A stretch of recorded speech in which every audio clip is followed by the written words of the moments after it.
Okay, and we'll pick up again from this slide.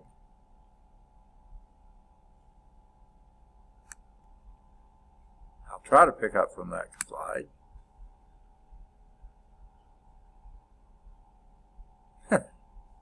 There we go.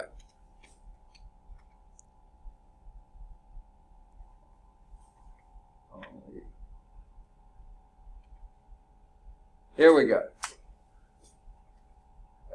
Got it. So we were talking about these, what the end might be. Does it just keep expanding, or does it finally stop expanding and then start contracting? If that's the case, then the universe could have been doing this for how many eons of eons of eons of years, and we just happen to be in the middle of one of them. What we found out, and I don't know if this is going to hit it here or not, this is the biggest mystery, one of the biggest mysteries to me. Not only is the universe still expanding, but the expansion is accelerating. Okay? Now, physics tells us you can't have acceleration without some force. A Big Bang would have been one big blow, and then it just would have been moving out at a constant speed. No, it's moving out at an accelerating speed, meaning there's some force pushing it out. I'm not sure the Big Bang covers that. I'm not sure our readings are right, but it does seem to be still accelerating. So if it's accelerating, we got a long time before it's going to slow down, stop, become neutral, and then start accelerating back. So I don't know. The answer, my friends, is blowing in the wind. Okay, we don't know. Now, one of the early theories was that the universe was like raisin bread. Okay? If you mix up the dough for raisin bread, you got the raisins all scattered in there, and then you let the yeast start working, and it starts rising. So all the raisins start getting further and further apart. So that's the raisin bread before the rising starts, and then during the rising, they're getting further and further apart. Okay? The trouble is, we're getting further apart at an accelerated rate. So this will do okay as a model, but I'm not sure it's complete enough. Okay? This is another picture of sort of the same type thing. But before I get to this one, before I flip the page, there's a closer look at the top of page 369 in my book, maybe a different page in yours, on dark energy. That stuff is really fascinating, and I can't think of an explanation for it. I'm sure a lot better minds than mine are trying to think of answers for it, and maybe they have some ideas, but we know this energy is out there. Something is accelerating the expansion of the universe. We just don't know what it is. So that's a really good blurb on dark energy. Okay.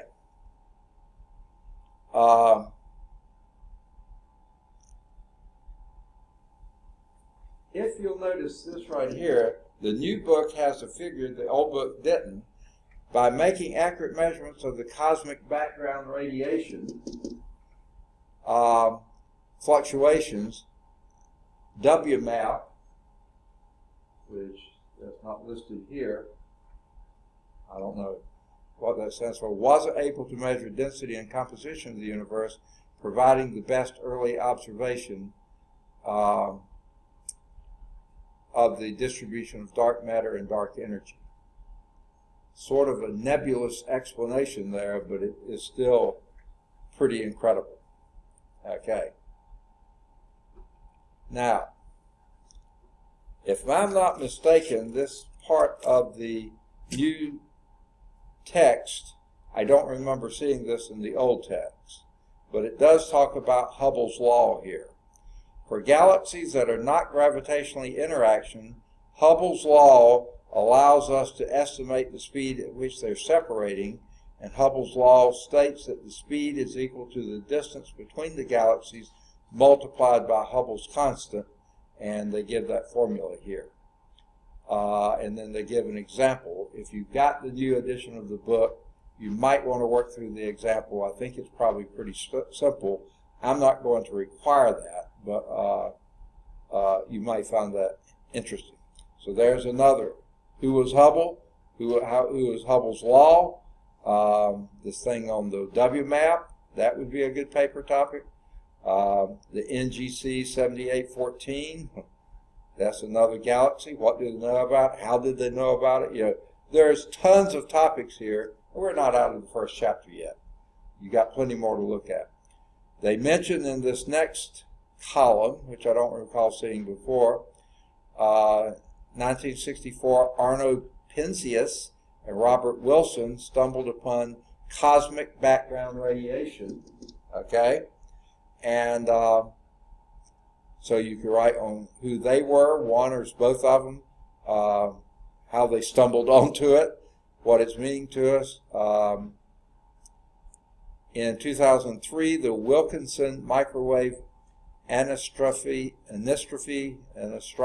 whatever you call that probe, WMAP, and that's the one they've been talking about here, produced a precision map, and there's some pretty interesting things there, including, if you'll notice on bottom of page 370, how old is the universe? As mentioned earlier, astronomical and physical clocks indicate the universe formed with the Big Bang some 13.7 billion years ago, expanding as an intense, brilliant explosion from the primeval fireball with a temperature of some 10 to the 12th kelvins. Wow. Estimate the age based on precise measurements of the rate at which they're moving apart, and it goes on. Now, page 371 is just about completely taken up with a discussion of dark matter. Dark energy, hard to understand. Dark matter, I can kind of imagine that a little bit more, okay? All these black lumps of coal out there, they've got to be part of the dark matter, okay? The residue that maybe didn't do as a lump, but it's out there, they sort of call it space dust. Not a lot of matter, but when you think how big space is, that could add up to quite a bit. You can't see it because it's not giving off light. Of course, any other planets and moons and asteroids out there and other solar systems, we aren't going to see them because they don't give off light. So there are plenty of places for it, but if you read this, you'll see there's a lot more dark matter out there than what they've accounted for. Now, I don't know if that counts the black holes. There's got to be a lot of mass in a black hole. You can't see it. It certainly would be dark matter. So I don't know how much they include there. Okay, but this is another illustration of the expansion. You saw the raisin bread. Now we've got, if this is the Big Bang, whatever it was back then, and maybe right now we're like this, the galaxies are moving apart. In the future they'll be even further apart, but still moving apart. The question is, are they still going to be accelerating, or will they finally slow down and do we get a constant speed, or will they actually be decelerating and then coming back together? Nobody knows. Trouble I've seen. Okay. That's the last slide on the slide set. There is one more really interesting one that was not in the earlier edition. This is figure 1421 in the new one. Possible models of the expanding universe. There are at least 3 possible outcomes for our universe. Given the universe's density, it will either begin to collapse, cease expansion, or continue to expand. Okay, pretty simple. It's either going to collapse, stop expanding and stabilize, or keep expanding. We don't know. The WMAP and other data sources currently indicate the universe is accelerating and therefore will expand without limits. Interesting. Now look at these figures. They look nice and pretty. I'm not sure I understand what they're representing here, but The first two are decelerating universes. Either it stops expanding and starts contracting, that would be decelerating, or it stops expanding and continues constantly, continuous expansion, or at a constant rate, or accelerating at a curved rate. I guess that's what it means. Now, to answer Amber's question earlier. You'll hear me say this, hopefully you'll hear me say it at the end of every chapter. Nothing replaces reading the chapter. The PowerPoint shows, they don't hit it all. All my gabbing, I miss a lot, okay? Read the chapters, okay? That's where you're going to get the best way to study for the test. After you've read it, the summary kind of summarizes the chapter, hits the high points, doesn't hit them all, can't cover everything in half a page or three-quarters of a page. It has a summary of equations here. In the older book, I think there was, I'm not even sure, maybe just one or none. This one has a couple more, okay? Don't worry about them too much because a lot of them were based on the fact that they assumed you had already had the physics and chemistry part, which we haven't, okay? So key terms, this is a few fewer than most chapters will have, but they're pretty important. Now they give them alphabetically, but they give the page number where they were first introduced or defined. So there. Now, and as James has already pointed out, applying the concepts. There are 50 multiple choice questions here. That's about normal or a little above normal for most of the chapters as far as numbers go. They're all multiple choice. They have their answers at the end. To me, that would be the best study tool you have because your test is going to be mostly, I think the first test may be all multiple choice questions. Are they these questions? No. But are they questions dealing with the same subject? Yes. So they'll just be phrased differently, have different possibilities. Something that's an answer here may be the question there. If you know these, if you've got these down, what I would do is go through this not looking at the answers, giving your best guess of the answer, then look at the answer, see how you did. Those that you missed, go back in the book and see if you can find why you missed it. Go through that a few times until you can get the vast majority of them right. That would be a great way to study. Okay? Beyond that, questions for thought. Wow. 21. That's way more than most chapters have.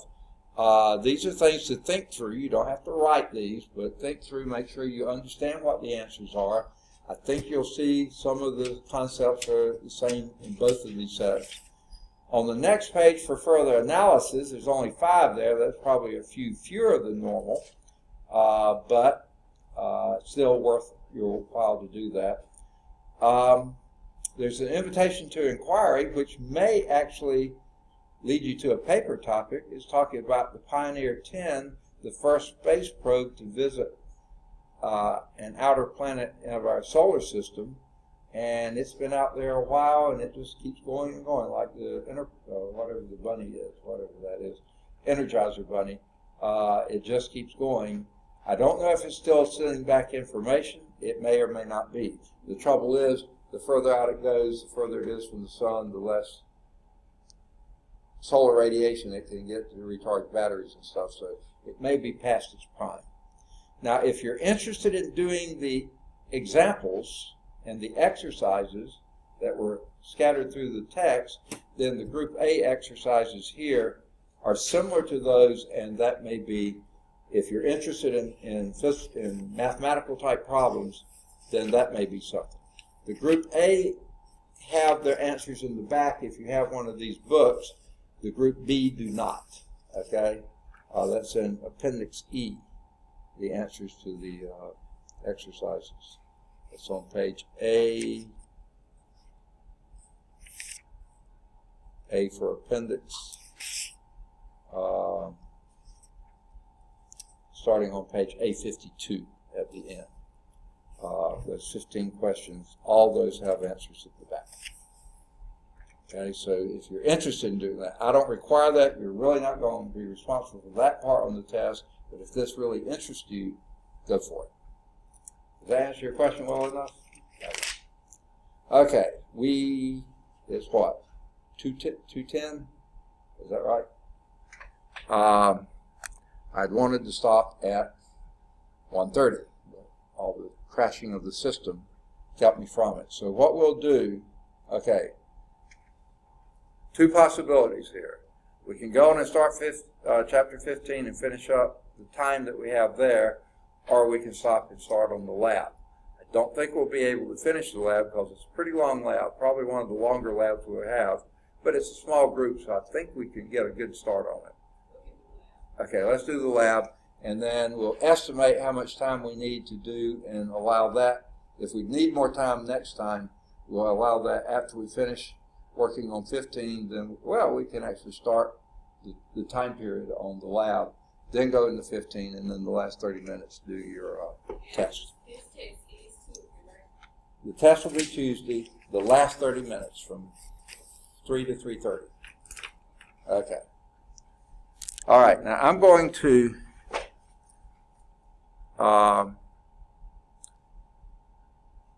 maybe I did do that. I don't recall reducing that. Did I? Oh, maybe I hit another key. I don't know. I'm afraid it's shutting down again. But what I want to do is I want to keep this on so people who are not here, if anyone else is coming to the class, they'll be able to listen to YouTube video and at least do part of the lab as much as they can. What's that? We're doing this all together as a group. In fact, the first several of the labs will be like this. The fourth or fifth lab, you'll actually go to a computer lab, and we'll do that, and we'll do it individually or in teams, however you want to do that. Okay. Now, I'm still recording. I think I will shut this down. I don't think I'll need that anymore. And shut this down. If it'll shut down. Goodness gracious, this takes forever. Shut it down again. I don't understand this. Okay. And what I'm going to do is open this PowerPoint. Now let's see how long it takes that to open. I'll show you what's involved in this PowerPoint. There's one graph page, two white pages. That's all there is to it. No pictures, no pixels, nothing except one graph page and two blank pages. And look how long it takes it to open it. I hate Microsoft. I really, really do.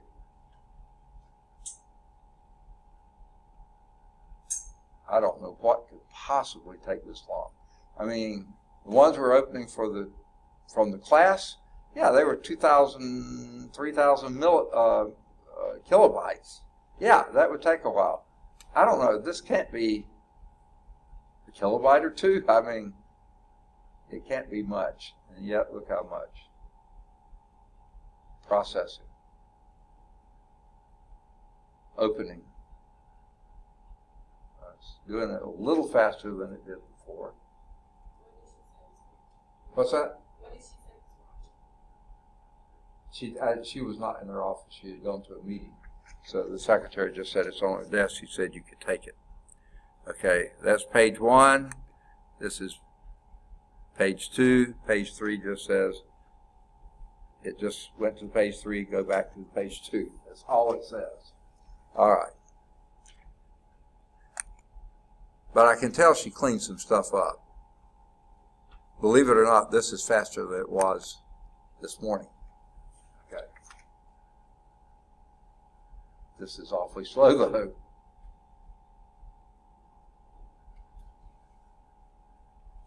All right, while we're waiting for the little circle to brighten up, the celestial coordinates. We've talked a lot about this before. We've been there. Okay, now we've got this. Let me do one more thing. Get my pen activated. Okay.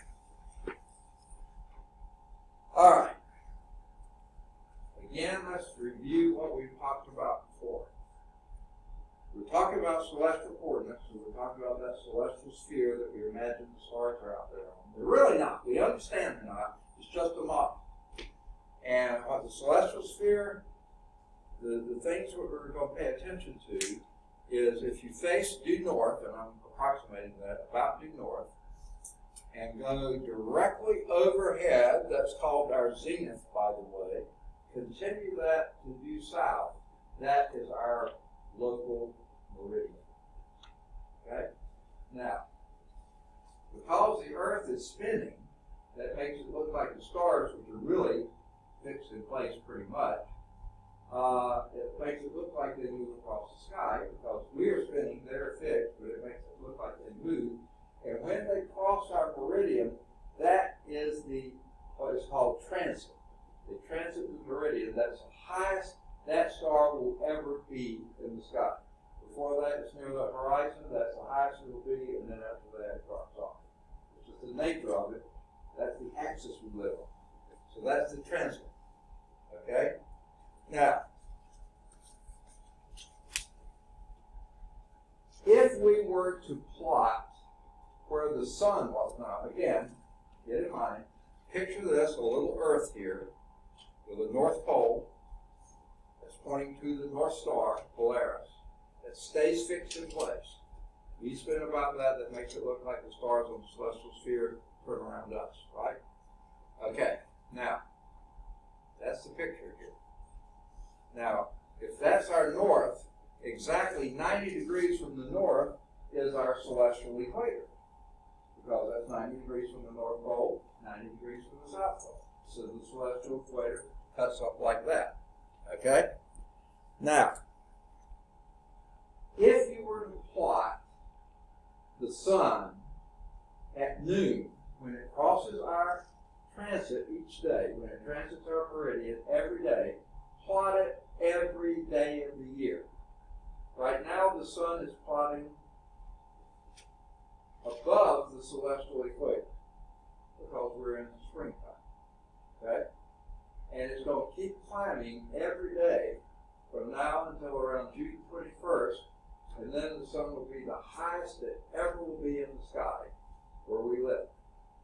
And then after June 21st, it starts every day going down. And around September 21st, it's right on the celestial equator. Okay?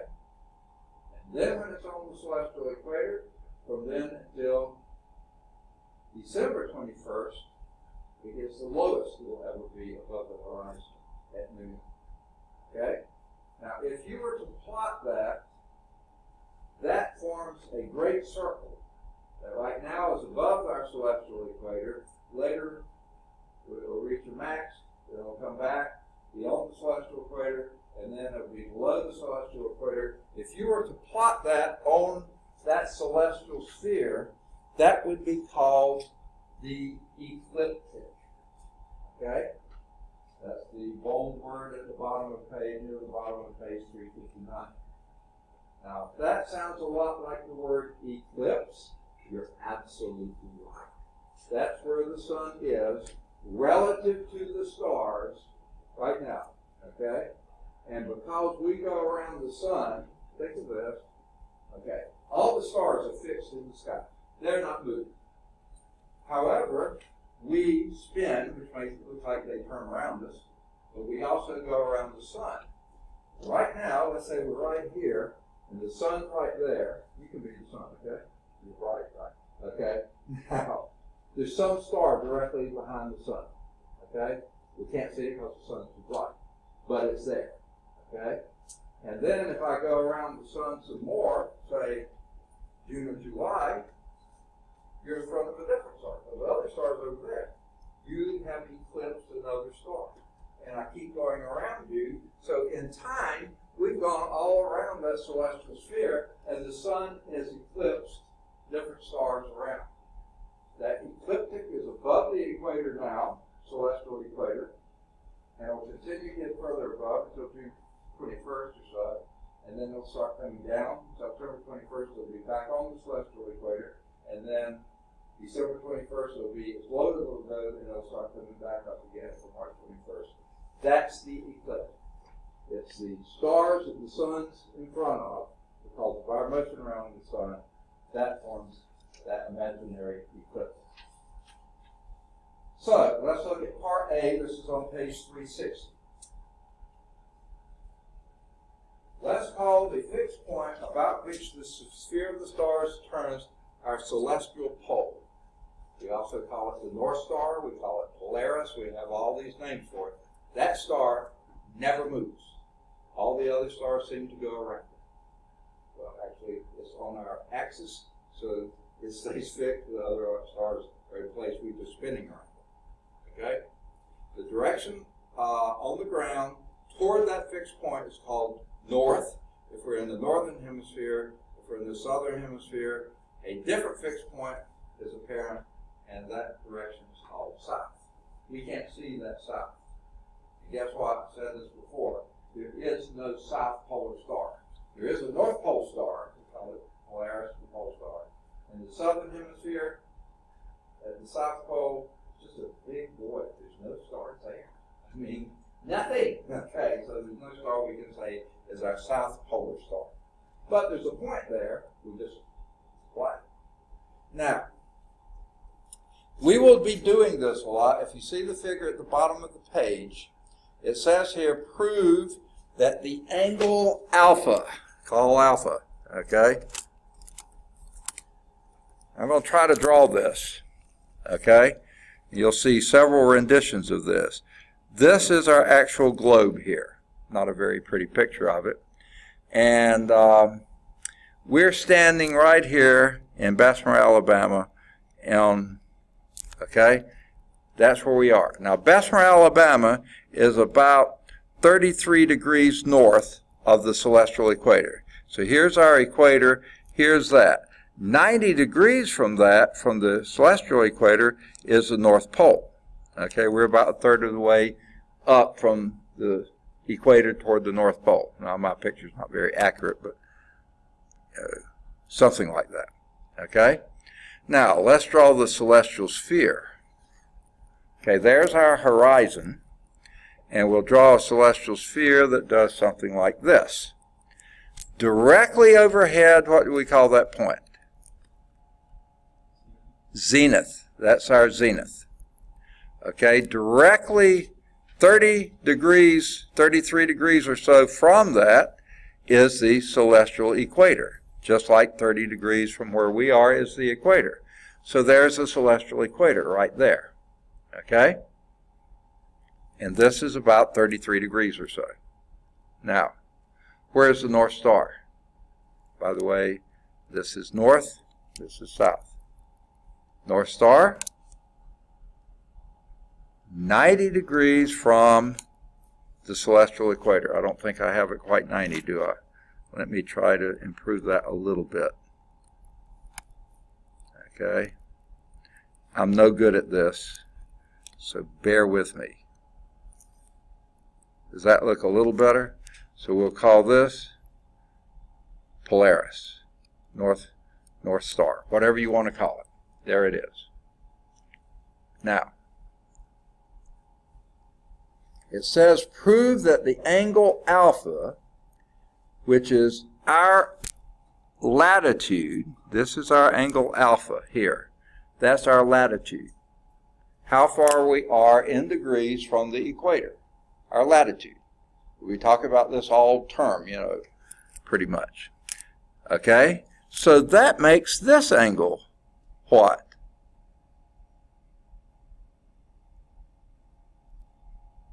That's also alpha. Do you see it?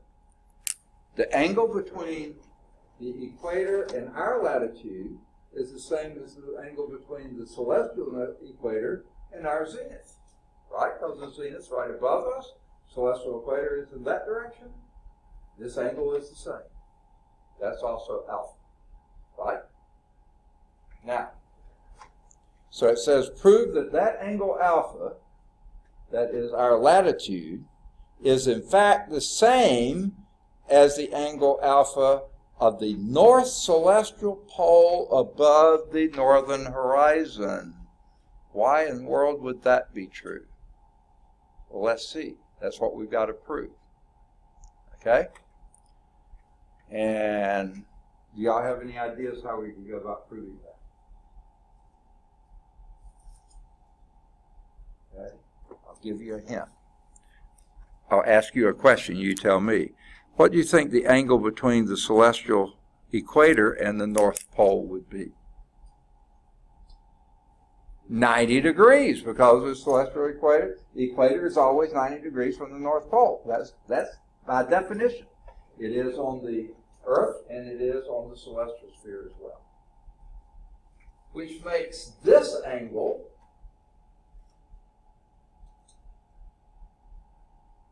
this is 90, and this is alpha, this would be 90 minus alpha, wouldn't it? You want to call it that? Now, they give it another name. They call it theta, okay?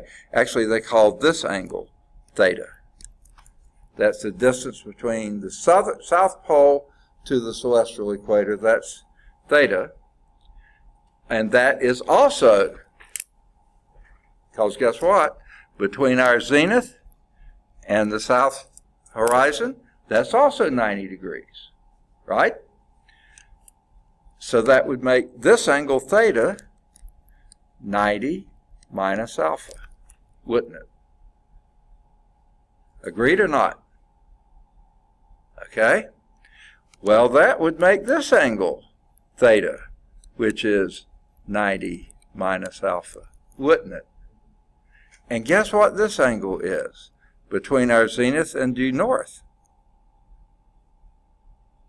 That's also 90 degrees, right? And guess what? If this is 90 degrees and this is 90 minus alpha, guess what this has to be? Okay, so that just showed what they told us. That proved that the angle alpha, which is our latitude on the Earth, is in fact the same as the alpha that is between the north horizon and the North Star. Now, remember I told you the North Star is a fairly dim little star, but it's fairly easy to find. Remember how I told you to find it? From the Big Dipper, the last two stars of the Big Dipper point toward the North Star always. Always. They're called the pointer stars. The last two bits, your dipper goes like this with a handle like this. These two on the end of the veil always point to the North Star. So if you find it, you can always, just about always, on a star, on a clear night, find the Big Dipper. It's pretty easy to see. Point those, imagine, and when you hit a star there, it feels like it's north, that's the North Star. Now, when I was in the Navy, we did this, okay? Every night the navigator did, every morning and every evening. He would go out and shoot the star. Now, if it was cloudy or raining or something, and he couldn't see the stars, he couldn't do it. So every clear night he would do it. And he always tried to find the North Star. If you're in the northern horizon, northern hemisphere, you can see the North Star, generally. It's a clear night. Find it by the Big Dipper and find that North Star. And he would shoot that. At whatever elevation it was, he knew that was our latitude. So he could draw it on his map, find exactly where we were. We were somewhere on that line. You shoot 2 or 3, 4 more stars, you get a triangulate, you find exactly where we are. Shooting those other stars was a lot harder. You had to take into account all sorts of time of day and other things, and where you thought we were. It was not an easy process, but the North Star, that gave you your latitude. Whatever angle he had above the northern horizon, that was our latitude on the Earth. Everybody got that one? That was your first question. You've got something written for it? Yay or nay? No. Oh, okay. You said no? Okay. Well, that's write down enough that you understand what's going on there. Okay.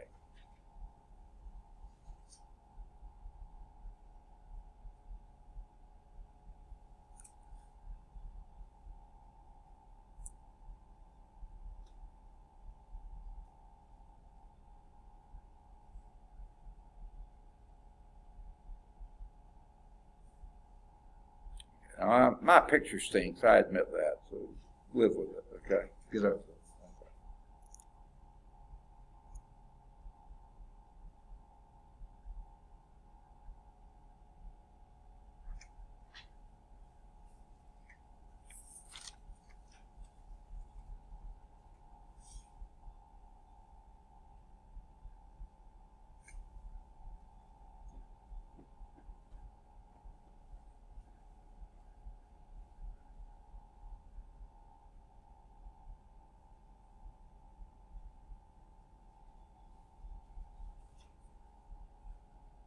Got it?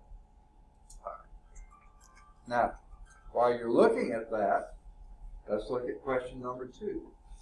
If the celestial pole happens to make an angle of 40 degrees above the northern horizon, the north celestial pole, 40 degrees above the northern horizon,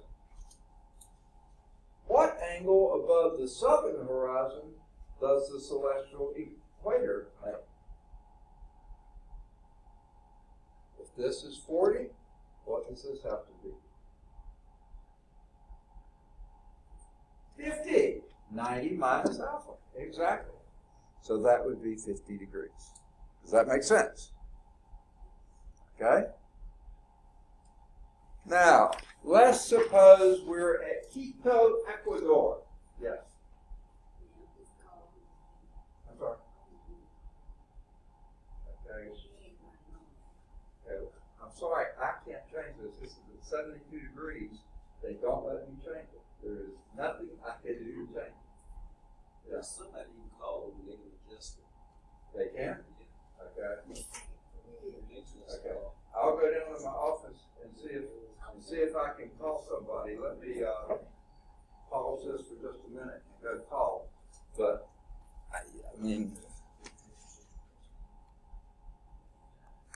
all right. So I'll let the projector come on. It's slow, but it's coming. So this time, rather than the equator being here and us standing here, if we're in Quito, Ecuador, the equator is there. Okay?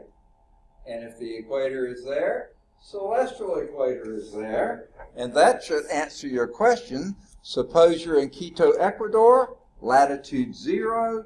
Where is the celestial equator? Say again? What do you mean by that? It means it's facing north, due north. In Quito, Ecuador, you will not see the North Star. Because it's right on the horizon. Usually you can't see it there. Okay? The due north would be there. Celestial equator would be directly overhead. East to west, directly overhead through your zenith. That's where it's got to be. Okay? Now, have you been hearing this noise all the time? Okay. I've heard it before. I don't know where that comes from. Not as loud as it has been. I worry that with that Kohler backup power supply out there, it sounds to me like a belt stand. But I don't know. I've reported it before. They haven't done anything. It's not as loud as it's been before, so I'm not going to worry about it anymore. All right. Now, I mentioned the ecliptic before.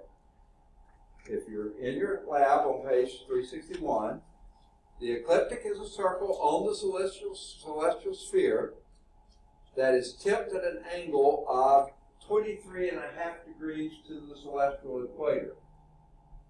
Why do you think it would be 23.5 degrees? Does anyone have an idea where that number comes from? 23.5 degrees.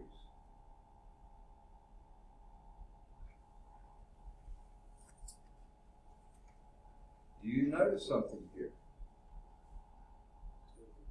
The axis is tilted. Anyone want to make a guess of how far it's tilted? You can't tell it here, but if you counted backwards from 90, 80, 70, 67.5 degrees, guess what? 23.5 degrees. is how far it's tilted from you. That's why the ecliptic has an angle with our celestial equator of 23.5 degrees. Because the sun,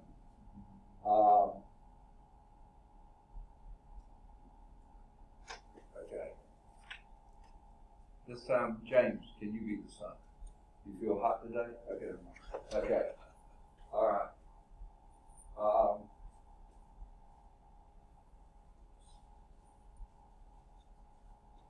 Here we are, somewhere about here.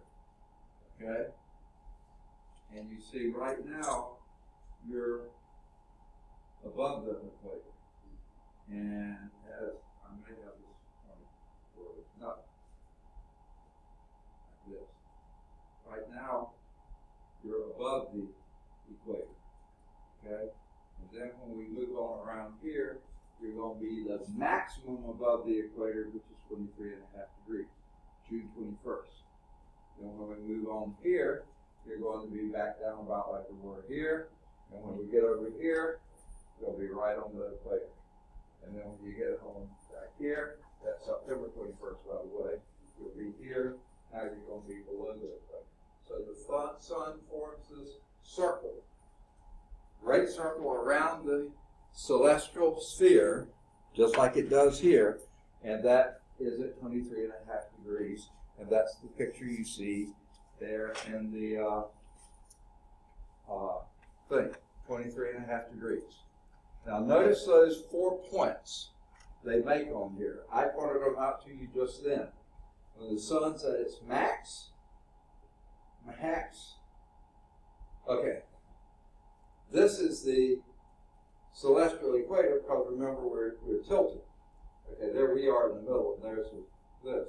The sun is always flat to us, and when the sun is maximum above the celestial equator, 23.5 degrees, we call that the, what's the name you see there? Summer solstice. Solstice.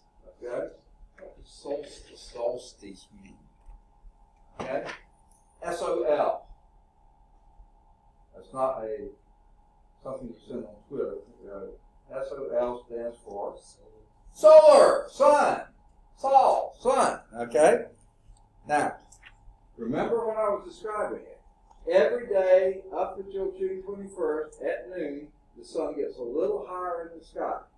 Every day it gets a little higher when it crosses our celestial meridian in transit. Okay, every day. Until on June 21st, it stops. The sun is still. Solstice. Sun is still. Summer solstice. It stops. Okay? Now, that would be June 21st. When we get around here, to September 21st or so, then where is the sun? Right on the celestial equator. The sun's ecliptic is crossing the celestial equator. What do we call that day? Second? Autumnal equinox or fall equinox. Equinox. What does that mean?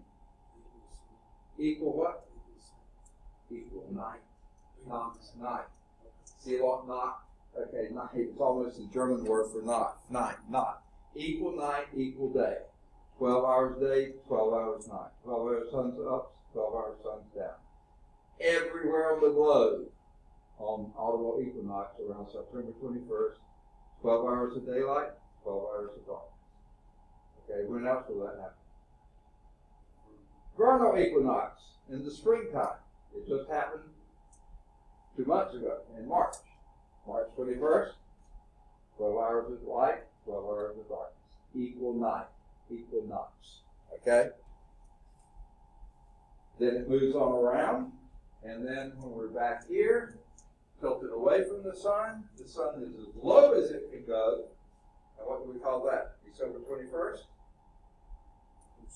Winter solstice. And again, now, I don't know if you follow mythology, but in the wintertime, the days we get the nights we get longer, the days shorter. Every night, every day the sun would drop a little bit in the sky at noon. It wouldn't be quite as high as it was the previous day. And every day dropping a little bit more. Every day. Now, in the old days of superstition, the people were afraid that one day, 1 year, the sun just might keep falling. That would be the end of it. Okay? And they would watch the sun, and it keeps lower and lower every noon. And then finally, the sun stood still and started going back up again. They said, let's settle for it. We have another year ahead, or the sun's going to rise again. Okay? Not the south, the sun. Okay? And guess what? They had a party, and they called that and in fact, they still have these parties. The solstice, winter solstice party. People have forgotten how they do it, but it's celebrating the fact that the sun stopped going down and started going back up again. Sun stood still, winter solstice. Okay. That's around December 21st. Now, this is really bad. There are some people, and unfortunately, it probably has some validity to it. There are some people who say that's why Christmas is when it is. Because the early Christians were trying to relate to the rest of society, and everybody else was partying because the sun didn't fall below the sky that year, so they'd have a party. So they decided, let's celebrate Christ's birthday. And if you really think about it, shepherds being out in the field in the middle of winter at night? Probably not. He probably wasn't for December 24th, because that blasphemous.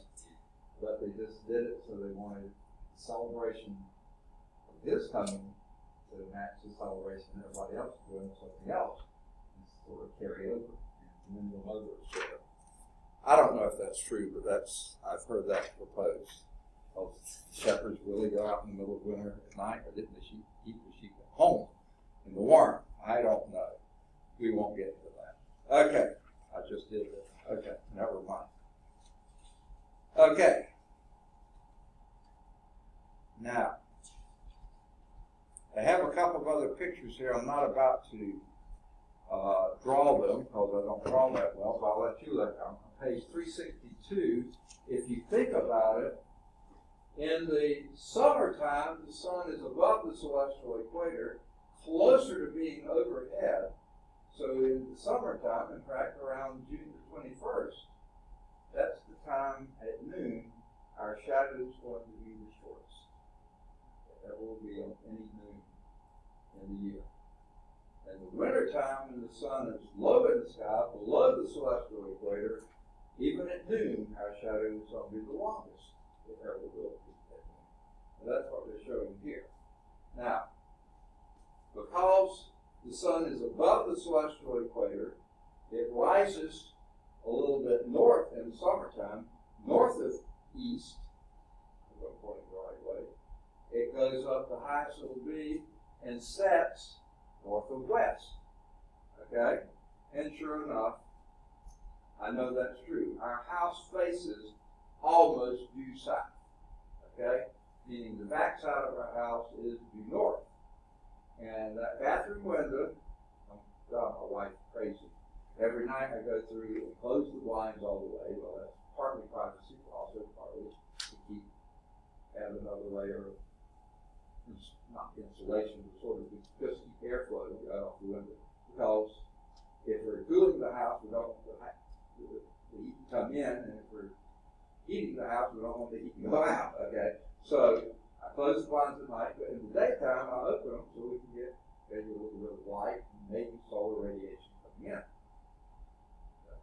Okay, and in the summertime, when I open those blinds early in the morning, facing due north, I get sunlight coming in just at a little angle there. So the sun is rising north of east. And in the evening, if I went up before it was dark, I would see the sun comes in north now it's not. In the winter, no way. You won't see any sun coming in there near sunset. And in the wintertime, it rises south of east, comes lowest in the sky, and sets south of west. It doesn't stay up as long. That's why. It stays up longer in the summertime because it rises north of east, comes to the highest point, and sets north of west. It's up there sometimes 14 hours a day or so. Okay. Now, a couple of terms. And the picture's on 362, but the description is on 363. So you may want to go back and forth on that. This is Part B, celestial coordinates. Part A just had 3 questions, 1, 2, and 3. I hope you wrote something for all 3. Now, Part B, we're going to talk about celestial coordinates. We did this a little bit in class. They use slightly different words here, but they mean about the same. Okay? Now, what we're doing, we're identifying places on the celestial sphere. We're imagining the spheres up there. It's nighttime. We can see the stars there, okay, on the celestial sphere. We have to locate them somehow. What's a good thing to locate them by? Now, in class, we talked about altitude, how far they were above the horizon. You see, our horizon's always changing because the Earth's always spinning. You got a question? Okay, the celestial equator is on that sphere. On the celestial sphere. It's the projection of our equator on that celestial sphere. If you imagine a light in the center of the Earth, and here's the Earth down here, like I drew it here, and a light here in the center, where we're standing, that's our zenith, where this equator is, put this up here, this projection here would be the celestial equator. And that's going to be 90 degrees from the celestial North Pole, just like the equator is 90 degrees from the actual North Pole. Yeah. Okay. Good question. Okay. So just doing an altitude above our horizon, because we're spinning, the horizon's always changing. Okay? So that's not going to be a really good reference point. So what we need to do is refer to something else. And it's going to be like an altitude, but it's a little different. It's called declination. The declination of a star is its angular distance measured in degrees between the celestial equator and the point or celestial object. So if this object is here, that's a few degrees north of the celestial equator. If the star is down there, that's probably 50 degrees south of the celestial equator. Okay, so you see, you measure it because guess what? The celestial equator is fixed just like the equator is fixed. So just like we measure our latitude from the equator, we'll measure declination from the celestial equator. So that's what declination is. Just like latitude on the globe, declination is on the celestial equator. So many degrees north or south of the celestial equator. Okay. Right ascension. That's a rather strange. Okay? Here's the definition for right ascension.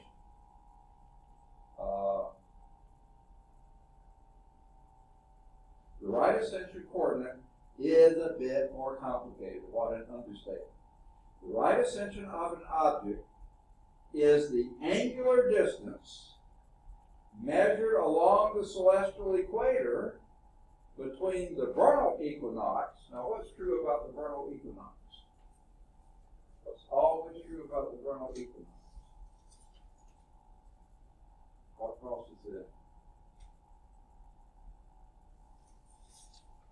The celestial equator and the ecliptic of the sun cross there and in August. That's the only two places they cross. They chose the vernal equinox, okay, to be the point you measure from. You got to have some point on that sphere, on that circle, the celestial equator measured from. Where did you start? Now, on the globe, they arbitrarily chose to start at Greenwich Mean Line. Okay, in other words, at the Naval Observatory in Greenwich, England, have that being 0, and you measure everything from there. East and west, longitude. Well, where's the naval observatory in England on the celestial equator? Who cares? We can't find it. It's not something. We do know where that vernal equinox is. That's where the sun's ecliptic crosses the celestial equator. There in the autumn, let's choose the vernal. Okay?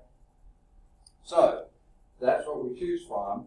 And then what we do, right ascension, you move from the right there to the point that intersects the hour circle passing through the object. Hour circle is the great circle that passes through both celestial poles. What are you describing there? Your longitude lines. Okay, that's what you're describing. Except you're doing it on the celestial equator, not this equator. And you see your longitude lines all go through the north and south equator, and you measure so many hours past the vernal equinox, which is where the celestial equator crosses the ecliptic of the sun. Okay. Now, here is a peculiar aspect of right ascension orbit. It's not measured in degrees. It's measured in hours. So you have to sort of make a connection between degrees and hours here. Okay? And guess what? Now this gets even more complicated. What is the next smaller division of an hour? Yes. Say again. I can't hear. Minutes, exactly. Okay? Guess what the next smaller division of a degree is? It's also called minutes. But they're not the same minutes, okay? And guess what we use the next smaller degree of the size of a minute? A second. Whether you're talking about degrees of right ascension or hours of right ascension or degrees on the scale. Yeah, okay. There is room here for confusion, okay? So let's see if we can figure some stuff out here. Now,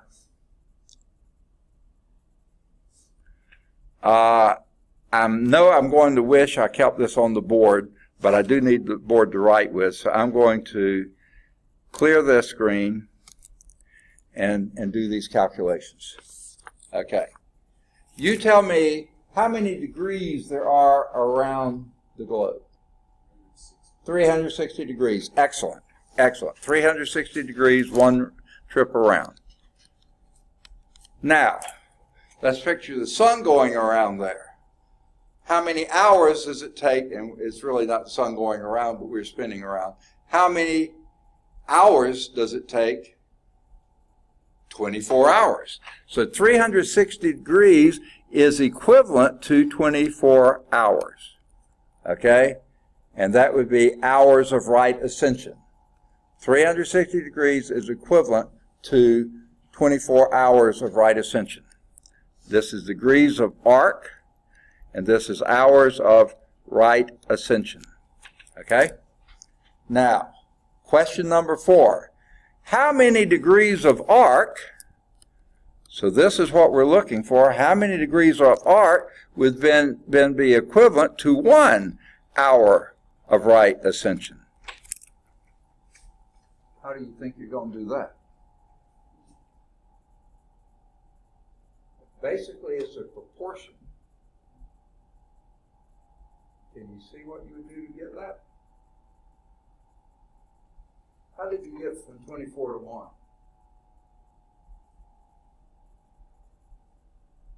If this were a fraction and you were saying I'm reducing the fraction, what would you do to get from 24 to 1? Divide by 24. If you divide the denominator by 24, what must you do? Divide the numerator by 24. So on your handy dandy calculator, divide 360 by 24 and see what you get.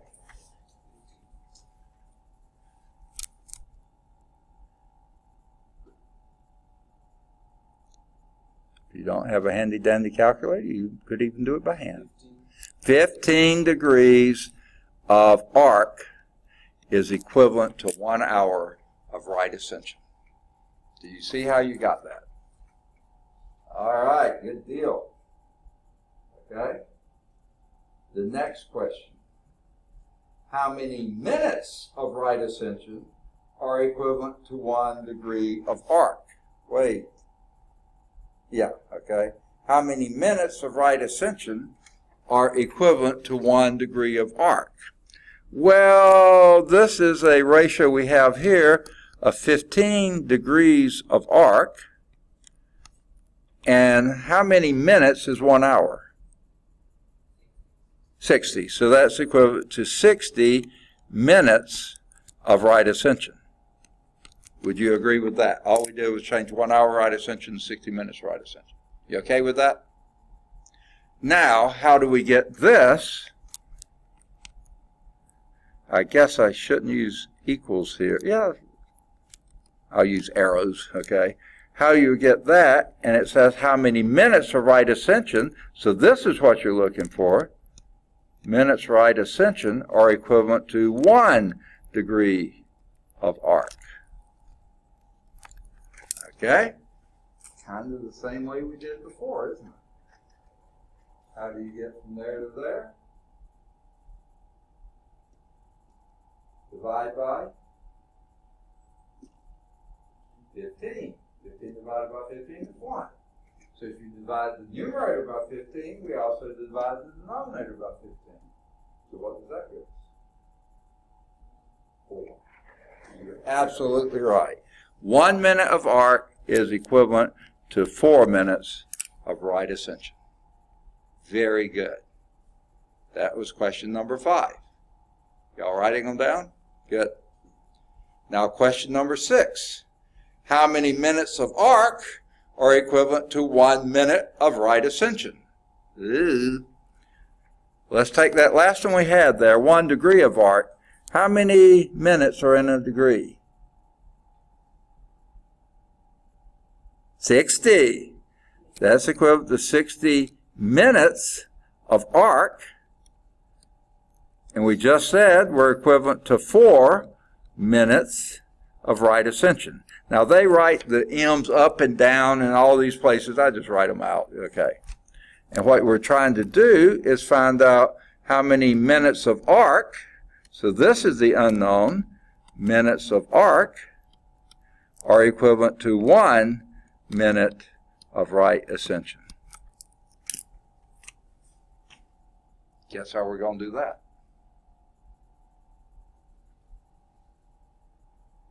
Say again? Divide by 4. That gives you this, and this would give you 15 minutes of arc. You're absolutely right. 15 minutes of arc. So, 1 minute of right ascension, okay, is equivalent to 15 minutes of arc. Now, I hate to do this to you, but I'm going to, okay? Let's go back to that very first one, okay? 15 minutes of arc around the globe is equivalent to 1 hour of right ascension, okay? Now, if you can see this, let me get where we live. Might be a little more familiar with that. Down here awfully close to New Orleans is 90 degrees west. Right here below maybe Philadelphia, somewhere there, that's 75 degrees west. So in other words, it's 15 degrees between these two. But we usually don't do it on those two, we usually do it centered on that. So scoot this over one way or another, and guess what this gives you? Your Eastern time zone. And when you go here, you're in the Central time zone. And when you go here, Mountain time zone.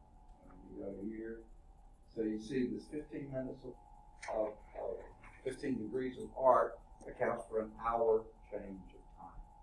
And that's why we have time zones. So that we have,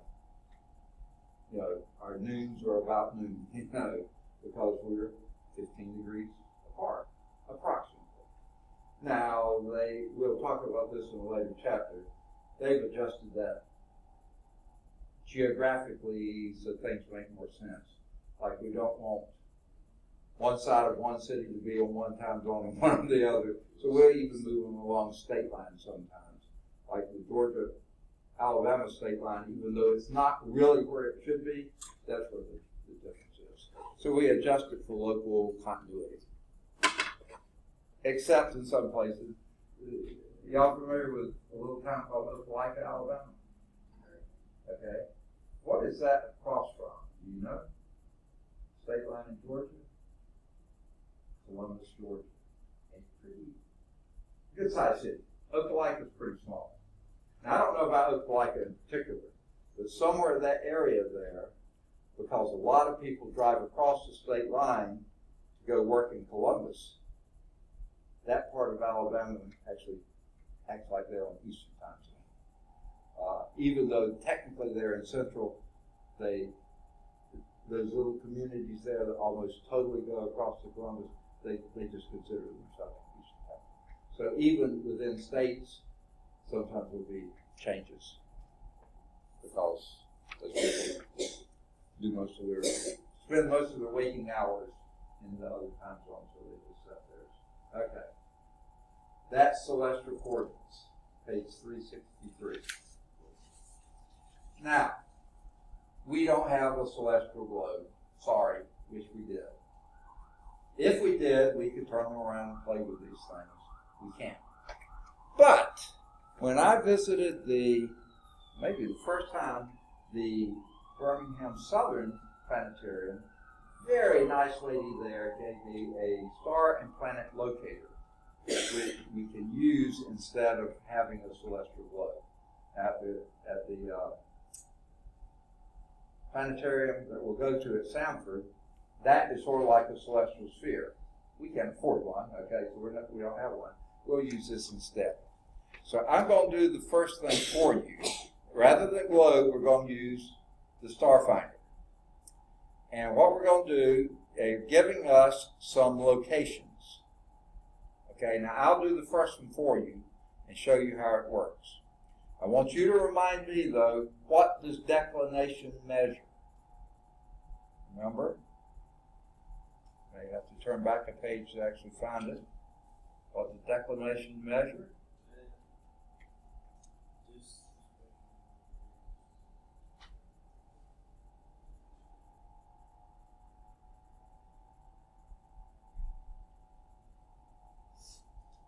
Between celestial equator and the object. Okay. Now, let me show you a few things on this. I know this is too small to see, but now this thing is set up for 40 degrees north. It's a little further north than we are. See, I think it's around Philadelphia somewhere there. We're at 33. Okay, maybe it's not as far north as Philadelphia, but somewhere there. Okay, here is the celestial equator. You see it? That circle there, that's the celestial equator. Always equal distance from the North Star. There's the North Star right up there. Okay? So there's the celestial. How do you notice the North Star? Well, let's see. Here is the Big Dipper right there. There's the handle of the Big Dipper. There's the two pointer stars. They're pointing straight toward the North Pole. There it is. Living color. Now, so, this is celestial equator. Something a little harder to see is this dotted circle here, and as you turn this on, you see it goes down and up and stuff. That is the ecliptic of the sun. The dotted circle here is the ecliptic of the sun. The solid circle is the celestial equator. Okay?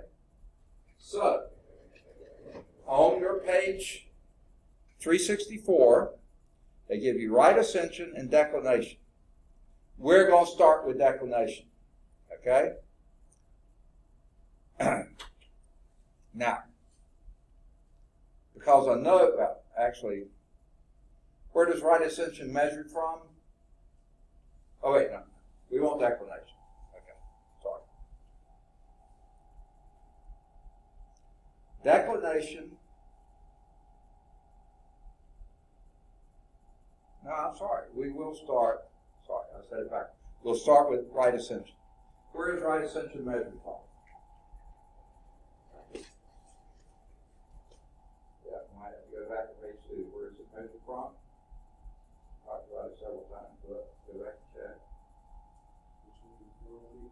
Vernal equinox. Okay? And the point that you're interested in. And what is true about vernal equinox? What two things cross there?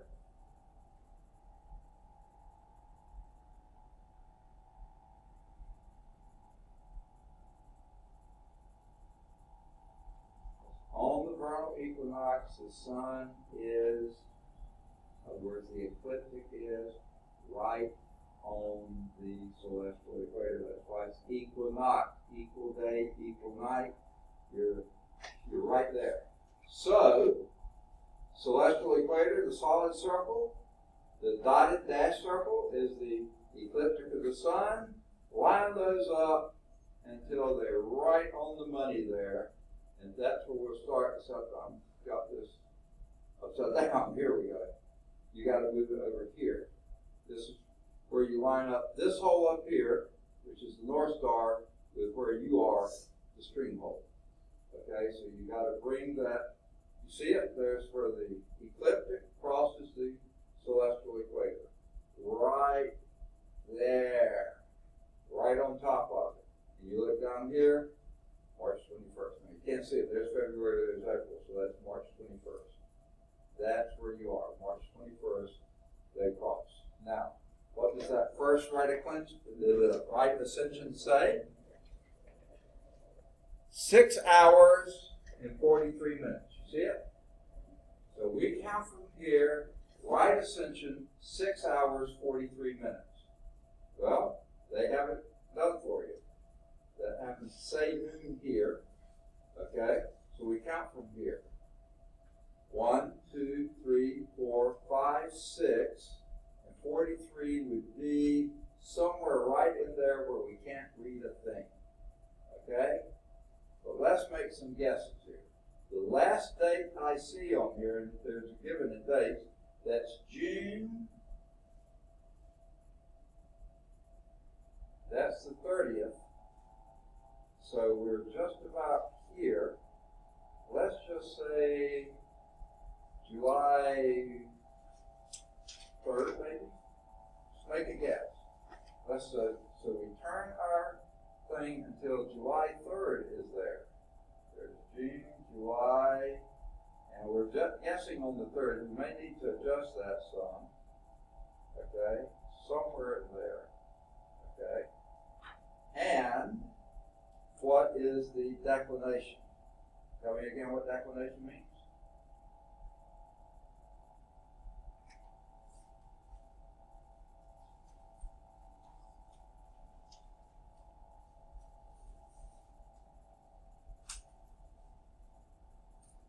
Distance measured in degrees between the celestial equator And celestial equator and the other.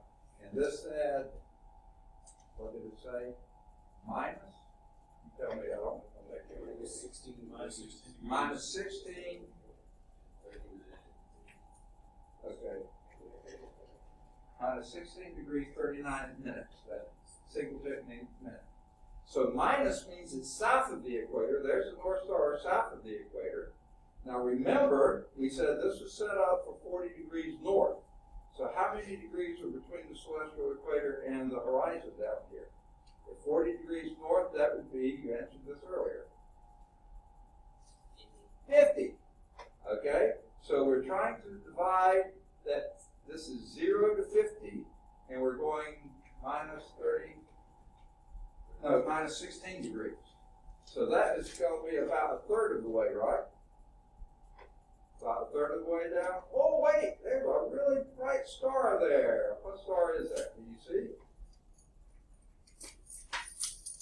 Sirius! Are you serious? Yes, we are. Guess what Sirius is? The brightest star in the sky. Not the brightest object, but the brightest star in the sky. That's Sirius. S-I-R-I-U-S. S-I-R-I-U-S, that's the star name. Okay? I did the first one. Who wants to do the second? Be brave, somebody. Everybody's going to get a turn. And several turns in fact. Okay. Brian is brave. Okay? to start now. You'll understand I'm getting further and closer from my computer, so I try to always go back here so you can read. What is your right ascension? 6 hours, 22 minutes. Except where is that measured from? Where we always measure our right ascension from. And what's true about vernal equinox?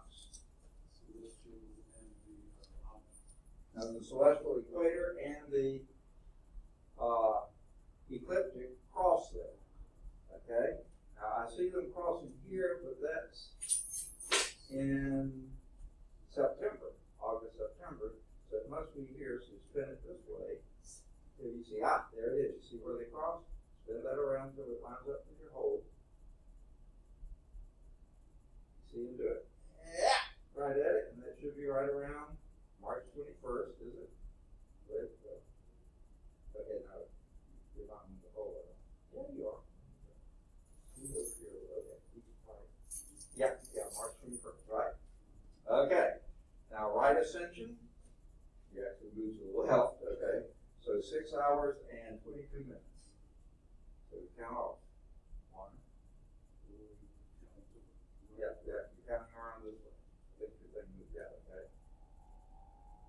There's 1. There's 1 hour. 1, 2, 3, 4, 5, 6, and 22 minutes.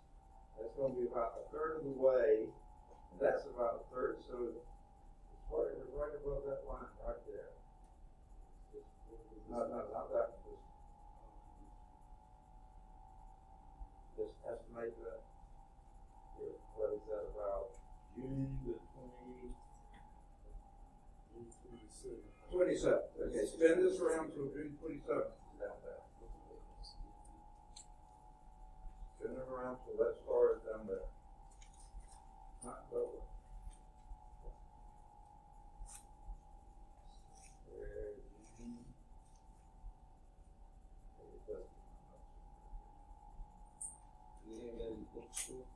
I don't think so. I wish they did. Brian's tearing up on this thing here. I should have known. Okay, did we lose? Oh, sorry.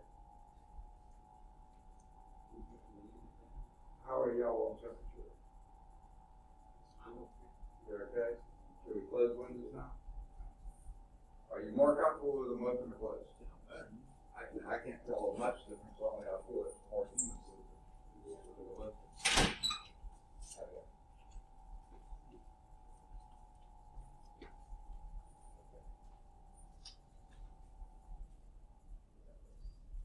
Okay. What you say, June 27th? Is that what you said? Use your screen. You there? Okay. And where are we? We'll find out who's really well. What's the declination? It's negative 52 degrees, 4 degrees. How far can you see on that? Where's your horizon on this? The answer is 4. Okay. Yeah, it's below that. So it's some star below the constellation Columbus. We don't know because it doesn't show. Okay, here's the equator. Okay, that's 50 because you know this is 40.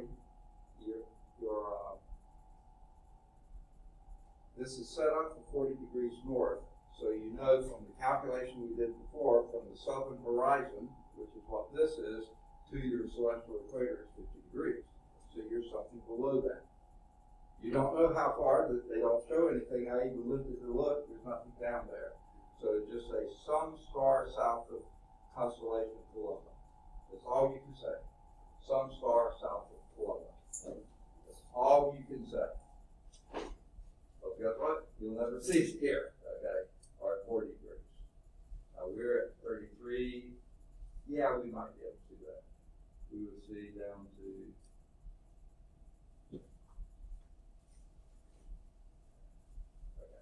who wants to be next? She left because she was afraid she was going to be denied. Okay. Who wants to be get a chance. Okay, pass it up. All right. Where do we start? Yeah, y'all gather around. Y'all don't have to say anything. Where do we start? And what is vernal equinox? Yep, and that's where the celestial equator crosses the eclipse. You got it. Good deal. 18 hours, 35 minutes. Yeah.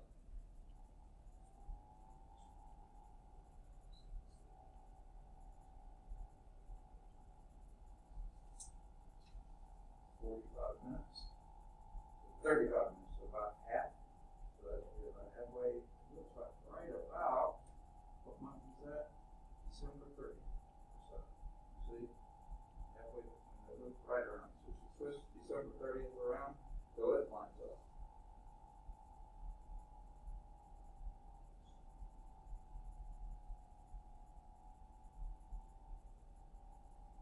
Okay? And where do we go?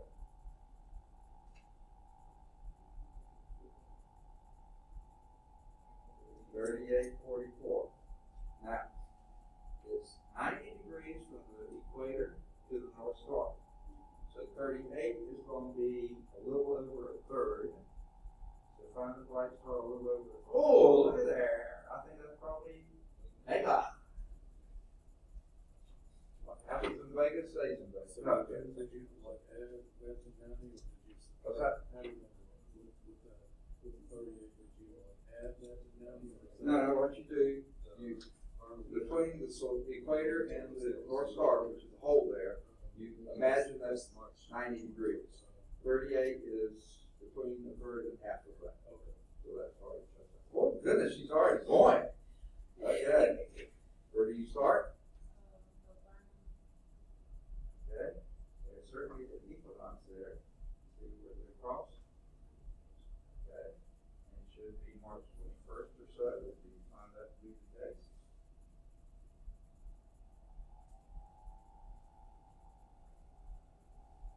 Yeah, that's good. And now you do right ascension, how much?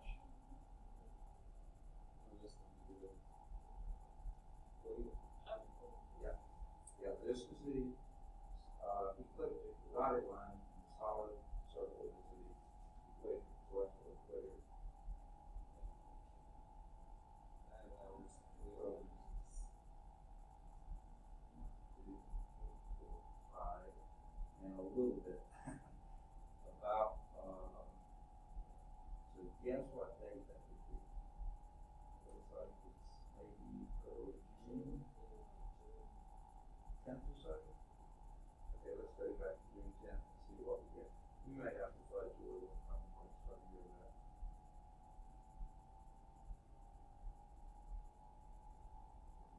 All this stuff in here. Around June 10th. Okay. And where are we?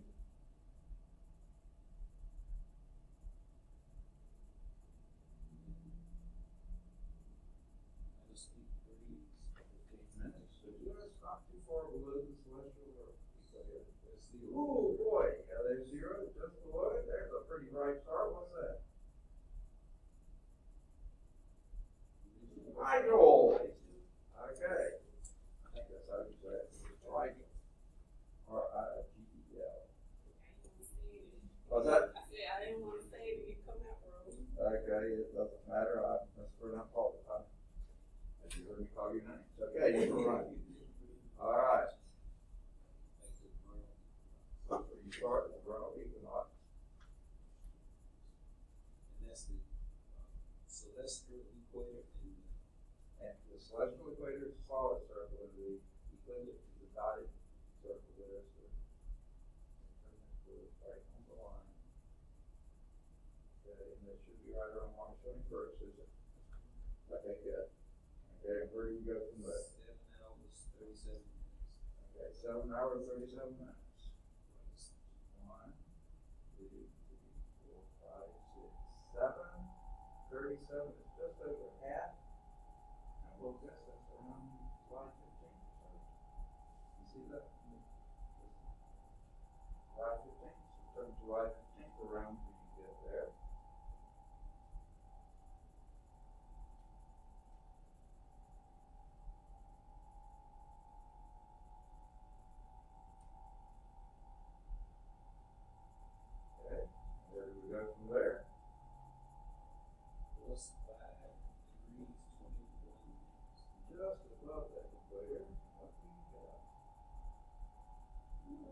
bright star. What is that?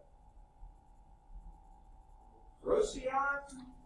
Procyon, is that right? See, I'm trying to talk loud enough for the computer to pick up, but I'm not doing a good job on it. Procyon. All right. Who's next? No, start back again then. There. Yeah. All right. Where do we begin? Begin at the where you measure the world. Yeah, so get back around to the world equinox.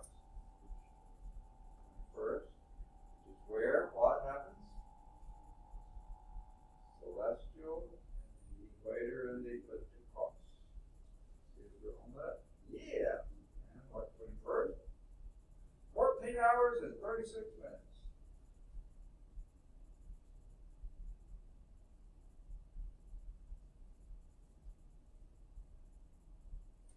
And 36 minutes, just over halfway to the next hour. So what's that? Yeah, that's right. Of what? October 31st, okay.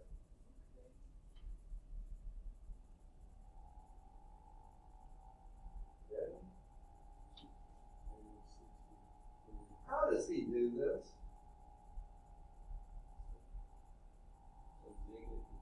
Yeah, below the equator. How far can we see? How do you do that? Yeah, you can't see it. He picked both of them, but you below that. So what is it below? Centaurus, something below Centaurus. Okay, you can't see it, but it's the constellation Centaurus. Because it's below our horizon, we can't see it.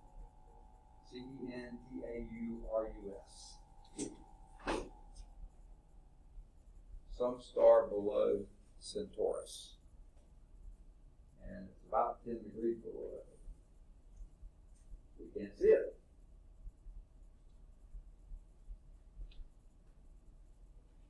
Now, even easier than finding stars, we're getting even close to constellations, because constellations are big. So notice they don't mess with how many minutes, it's just hours of right ascension. Do it the same way. Where do we begin? We're going to do number 9 now, which is which constellation is located at the approximate position indicated. So this is no minutes given either on right ascension or declination, just hours and degrees. Start at 0 ascension.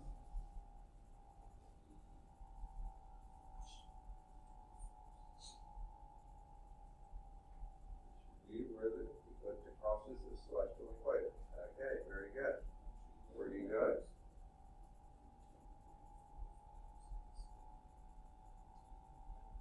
Alright, so that's going right to be right about September 7th. Okay, September 7th. Twist that around.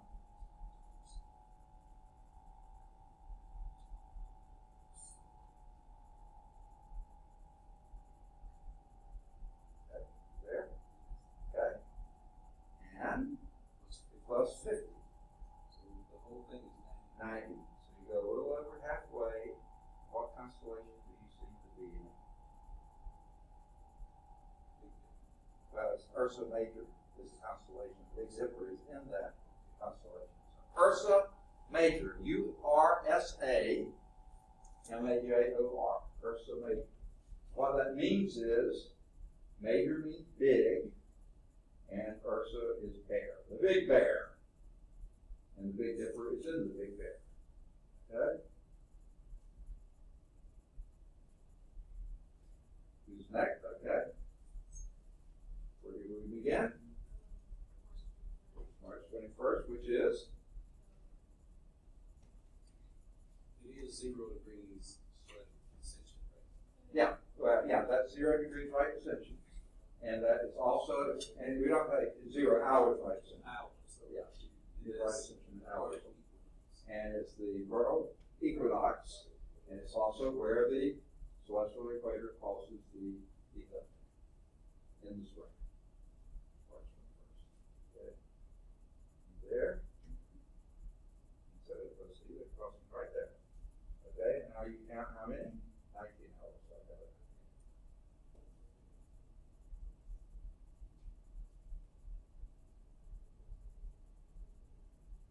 19. You can pick them right underneath it, don't you? Okay. That's sometime in early January, right? Well, that's late December right there. So early January, so let's say January 5th or 6th, something like that. So let's switch that around. Make it January 7th, my birthday.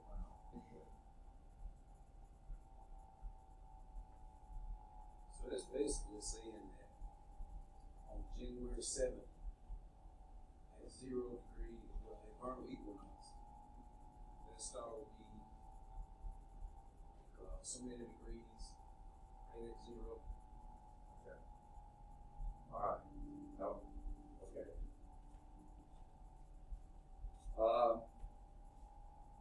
What this is, the dates there are just give us a reference to.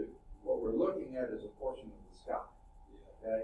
And what we do, starting from vernal equinox, count 19 hours around. That's what you did. And then we know somewhere under that is the constellation we're looking for. So we got to get that constellation out of the cardboard around where we can see it. That's the reason we twisted around there. It has nothing to do with that date. The date is just a marker we use to get it around. So the star we're looking for, the constellation we're looking for is there. And what is it? Minus 25 degrees. So minus means it's south, and 25 degrees out of, and that goes to 50, so it's about halfway down. And what constellation seems to be there? How about Sagittarius? This is a nice, easy one to spell, right? S-A-G-I, is it T-T? T-T-A-R-I-U-S? Okay. Sagittarius, that constellation. Okay. Ready? I'm hoping nobody has a 3:30 class, do you? You gotta go to work. You need to leave right now. If you do, that's fine. We'll pick up and go to the rest of them next time. I should have stopped at 3:30 so that y'all were having so much fun. I hated to stop. And we'll start the class next time with finishing this lab. Because we're doing it all together. And then once we finish the lab, we will continue in chapter 15 until, I'm going to say, 1:30. And at 1:30, we'll do the what? Wait. No, okay, wait. No, I'm sorry. Yeah, 3. At 3, we'll have that. We're doing the last now. What's the next one? Taurus. Good old car, isn't it? Okay. T-A-U-R-U-S. It means the bull. Don't throw in any other word. Never mind. Okay. That was 3 hours and 20 minutes. Okay, we'll finish this next time. Oh, she has to go. I hate to do this. Okay. We don't have much further to go. We're on question 9. The next page we'll do questions 10, 11, and 12. And then we got 3 tables to fill out, 13 and 14, 15, 16, and 17. So we're more than halfway through.